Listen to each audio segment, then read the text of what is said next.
சனிக்கிழமை மத்தியான சமையல் ரெடி. பார்க்கலாமா? சாதம் ரெடி.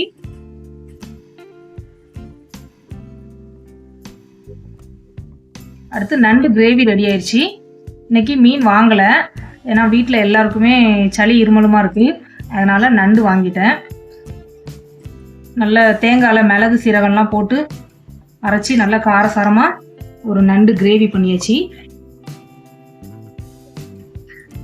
சளி இருமல்னாலே நம்ம வீட்டில் நண்டு தான் எப்போதுமே. நண்டு வந்து நல்ல பெரிய பெரிய நண்டாக இருந்துச்சு. நான் வந்து அதை ரெண்டு ரெண்டாக உடச்சி போட்டுருக்குறேன். 1 கிலோ வாங்கினேன்.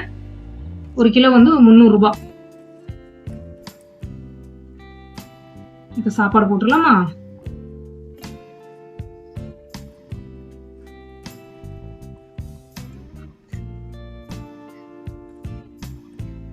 நண்டு கிரேவி மட்டும் நல்ல சூடான சாதத்தில், குழம்பும் நல்லா சூடாக இருக்கணும்.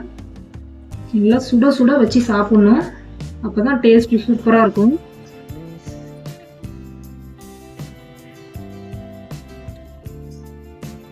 உங்கள் வீட்டில் இன்றைக்கி என்ன லஞ்சுன்னு சொல்லிட்டு கமெண்ட்டில் சொல்லுங்கள். இந்த வீடியோ பிடிச்சிருந்தனா லைக் பண்ணுங்கள்.